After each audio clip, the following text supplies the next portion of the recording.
This is an audio reading of The Slippery Slope of Occupation, written by Slavoj and published on March 1, 2023 in Project Syndicate. Link to the original article is in the description. This article, presented without comment, is prefaced with the following.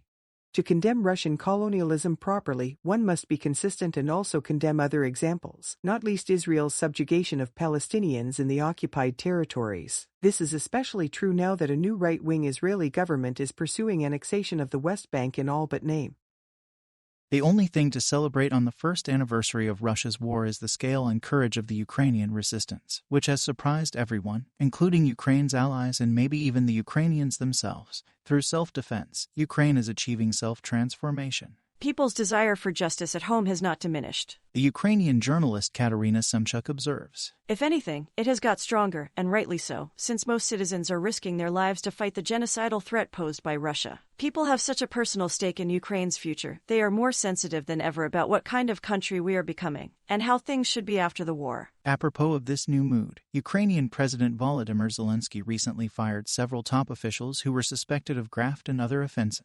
But it remains to be seen if Ukraine's anti-corruption campaign will grow into a more radical questioning about how things should be after the war. Will Ukraine simply play catch-up with the West's liberal democracies and allow itself to be economically colonized by big Western corporations? Will it join the populist backlash to globalization and free markets, as Poland did? Or will it take a long shot and try to resuscitate old-style social democracy? These questions are bound up with the mixed international response to Russian aggression. To condemn Russian colonialism properly, one must be consistent and also condemn other examples of colonial subjugation, not least Israel's oppression of Palestinians in the West Bank and Gaza. True, Israel's occupation of the West Bank is not the result of a military offensive or invasion. Rather, it is a legacy of the 1967 Arab-Israeli War, which Arab states lost. Moreover, one always must tread carefully in discussions of the Israeli-Palestinian dispute, given how commonly it is used to foment anti-Semitism, a growing problem in the West. Tremendous care is even more necessary now, when violence by Israelis and Palestinians is surging once more. Still, it is an undeniable fact that most West Bank Palestinians today were born under occupation, and after almost 6 decades have no clear prospect of ever gaining real statehood.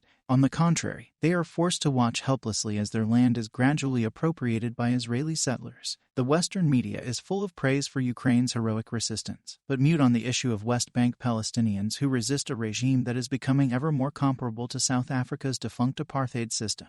Now that the new Israeli government, led by Prime Minister Benjamin Netanyahu, is engaged in a de facto annexation of the West Bank, the parallel to Russia's treatment of Ukraine, with President Vladimir Putin's denial of Ukrainians' very right to exist as a people, has become harder to deny. In December 2022, the Israeli government stated explicitly that the Jewish people have an exclusive and indisputable right to all parts of the land of Israel, including Judea and Samaria, that is, the West Bank. Nor did Netanyahu's coalition stop there. According to an assessment by Just Security, an initiative based at NYU School of Law, the new government's founding documents indicate a clear and dramatic pivot in the organizing normative framework with which it is administering the territories, from the law of occupation to an application of Israeli domestic law.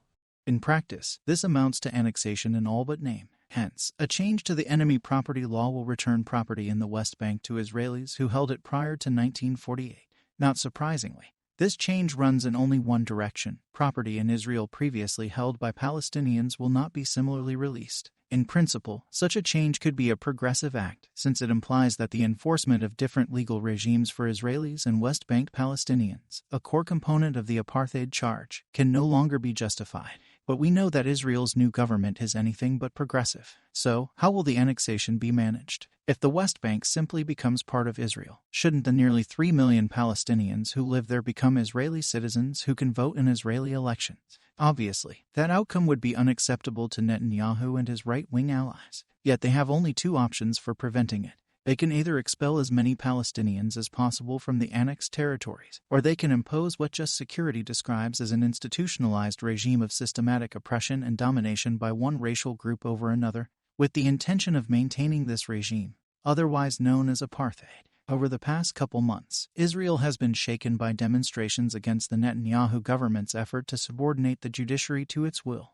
But the hundreds of thousands of liberal, freedom-loving Israelis who have taken to the streets have more or less ignored the plight of the Palestinians, including the Arabs who constitute 20% of Israel's population. even though it is they who will suffer most from the new government and its illiberal reforms. Indeed, the proposed legislation has been treated as an internal Jewish affair. A true act of protest would recognize what is really at stake. To preserve Israeli democracy and the rule of law, liberal Israelis should forge a large democratic coalition that includes representatives of the Palestinians. Yes, this would be a radical and risky move, because it would break an unwritten rule of Israeli politics, namely, that Palestinian Israelis must not decide the country's fate. But such radicalism may now be the only way to prevent Israel from becoming another religious fundamentalist, even racist, state. That would be a travesty. It would be an abandonment of Jews' historically deep attachment to enlightenment and the pursuit of justice, and another victory for forces devoted to darker ideals. This has been an audio reading of The Slippery Slope of Occupation, written by Slavoj Zizek and published on March 1, 2023 in Project Syndicate. Link to the original article is in the description. Thank you for your attention and considered reflections. Please do any YouTube magic you feel necessary to spread this channel's influence if you find the work deserving.